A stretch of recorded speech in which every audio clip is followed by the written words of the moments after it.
എല്ലാവർക്കും വിനീത നമസ്കാരം. ശ്രീമദ് ഭാഗവതം നവമസ്കന്ധം അധ്യായം 4 ശ്ലോകം 24, 25, 26, 27 4 ശ്ലോകങ്ങൾ ഇന്ന് നമുക്ക് നോക്കാം. അംബരീഷ മഹാരാജാവിന്റെ ഈശ്വര ഭക്തിയെ പറ്റിയിട്ട് വിസ്തരിച്ച് പറഞ്ഞു തരണം നമുക്ക്. ക്ലാംബരധരം വിഷ്ണും ശശിവർണം ചതുർഭുജം പ്രസന്നവദനം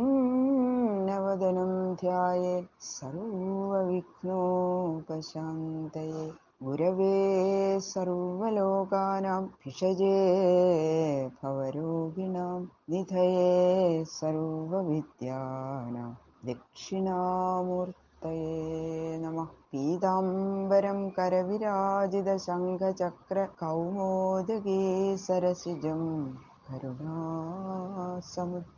രാധാസഹായം അതിസുന്ദരമന്ദഹാസം രാധാസഹായം അതിസുന്ദരമന്ദഹാസം പാതാലയേശം അനിശം ഹൃദി ഭാവയാമി.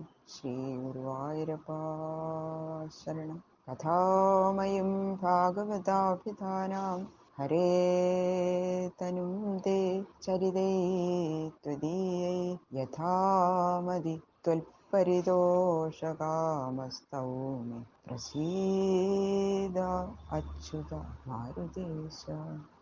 ഗണപതയേ നമഃ. സംസരസ്വത്യൈ നമഃ. ഓം ഗുരുഭ്യോ നമഃ. ഓം നമോ ഭഗവതേ വാസുദേവായ. ഓം നമോ ഭഗവതേ വാസുദേവായ. ഓം നമോ ഭഗവതേ വാസുദേവായ. സ്വർഗോ ന പ്രാർത്ഥിതോ യസ്യ മനുജൈ അമരപ്രിയ ശൃണ്വൽഭിരുപഗായൽഭി ഉത്തമശ്ലോകചേഷ്ടിതം.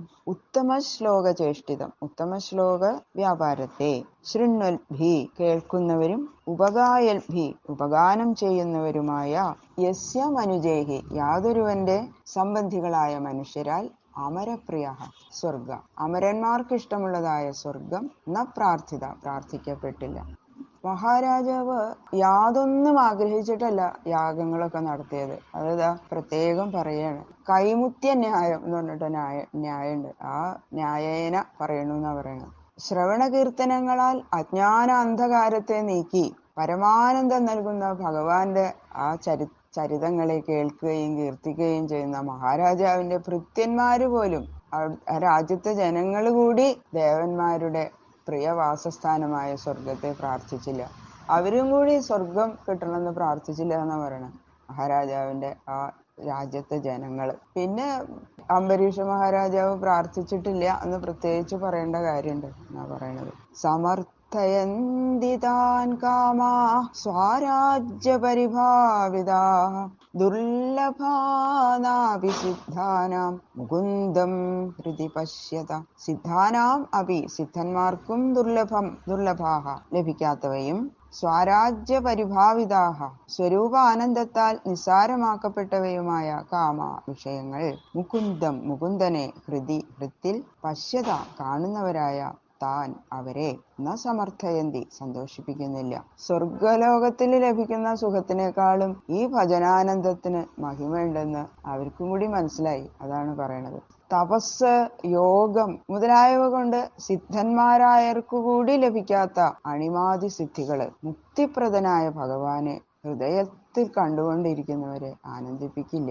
ഈ അണിമാതി സിദ്ധികളൊന്നും അവർക്ക് ആനന്ദപ്രദമല്ല. സ്വർഗമൊന്നും വേണ്ട. പറഞ്ഞില്ലേ നാഗപൃഷ്ഠം എന്ന് വൃത്രാസുരൻ പോലും പറഞ്ഞൂല. അതുപോലെ മുകുന്ദ സാക്ഷാത്കാരത്താൽ അനുഭവിക്കുന്ന ആ സ്വാത്മാനന്ദ ലാഭം, ആ സച്ചിദാനന്ദം സ്വർഗാദി ലോകങ്ങളിൽ ലഭിക്കുന്ന സുഖങ്ങളെയും അണിമാതി സിദ്ധികളെയും നിസ്സാരമാക്കി തീർക്കണു. അതുകൊണ്ട് മുകുന്ദ ഭക്തന്മാര് ഭജനാനന്ദത്തെ അല്ലാതെ മറ്റൊന്നിനെയും ആഗ്രഹിക്കുന്നില്ല എന്ന് പറയുന്നു.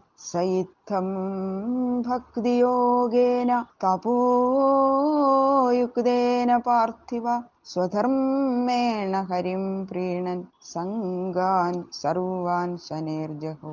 സ പാർത്ഥിവ ആ രാജാവ് ഇത്തം ഭക്തിയോഗേ ഇപ്രകാരം ഭക്തിയോഗം കൊണ്ടും തപോയുക്തേന തപസ്സോടുകൂടിയ സ്വധർമ്മേണ സ്വധർമ്മം കൊണ്ടും ഹരിം പ്രീണൻ ഹരിയെ സന്തോഷിപ്പിക്കുന്നവനായിട്ട് സർവാൻ സംഘാൻ സർവസംഘങ്ങളെയും ശനൈ ജഹൗ മെല്ലെ മെല്ലെ ഉപേക്ഷിച്ചു. ഇപ്രകാരം ആ അംബരീഷ മഹാരാജാവ് ഭക്തിയോഗം കൊണ്ടും തപസ്സുകൊണ്ടും സ്വധർമാനുഷ്ഠാനം കൊണ്ടും ശ്രീഹരിയെ പ്രസാദിപ്പിച്ചു. ഹരിപ്രസാദ ലാഭത്താൽ ക്രമത്തില് സകല വിഷയസുഖങ്ങളെയും എല്ലാ വിഷയസുഖങ്ങളെയും വിട്ടിട്ട് ഇന്ദ്രിയ ജയം അദ്ദേഹത്തിന് സിദ്ധിച്ചു. അദ്ദേഹത്തിന് വിഷയസുഖത്തിൽ യാതൊരു താല്പര്യവും ഉണ്ടായിരുന്നില്ല. അദ്ദേഹം ഭഗവാനെ ഭജിച്ചു ഇന്ദ്രിയങ്ങളെ ജയിക്കുക അത് എളുപ്പമുള്ള കാര്യമല്ല. അദ്ദേഹത്തിന് അത് പെട്ടെന്ന് സിദ്ധിച്ചു എന്നാണ് പറയുന്നത്. ഗൃഹേഷു ദാരേഷു സുതേഷു ബന്ധുഷു ദീപോത്തമസ്യന്തനവാജിപത്യഷു അക്ഷയരത്നാഭരണായുധാദിഷു അനന്തകോശേഷു അപരോധസന്മതിം. ഗൃഹേഷു ഗൃഹങ്ങളിലും ദാരേഷു ദാരങ്ങളിലും, അതായത് ദാരം എന്ന് പറഞ്ഞാൽ ഭാര്യാപുത്രാദികളിലൊക്കെ, സുതേഷു സുതന്മാരിലും, ബന്ധുഷു ബന്ധുക്കളിലും, ദിവോത്തമസ്യന്തന വാജിപത്യഷു ശ്രേഷ്ഠഗജങ്ങള്, രഥങ്ങള്, അശ്വങ്ങള്, കാലാൽപ്പടകള് ഇവയിലും, അക്ഷയ്യ രത്നാഭരണായുധാദിഷു ക്ഷയിക്കാത്ത രത്നങ്ങള്, ആഭരണങ്ങള്, ആയുധങ്ങള് മുതലായവയിലും, അനന്തകോശേഷു അനന്തമായ ഭണ്ഡാരങ്ങളിലും, അസന്മതി നന്നല്ല എന്ന ആ ബുദ്ധിയെ അകരോൻ ഉറപ്പിച്ചു. സകല വിഷയങ്ങളെയും ഉപേക്ഷിച്ചു എന്ന് പറഞ്ഞത് ആ വിസ്തരിച്ചു പറയണം. അത്യുത്കൃഷ്ടങ്ങളായ കൊട്ടാരങ്ങള് അല്ലെ, എത്ര ഗംഭീര കൊട്ടാരങ്ങളാണ് അദ്ദേഹത്തിന്റെ.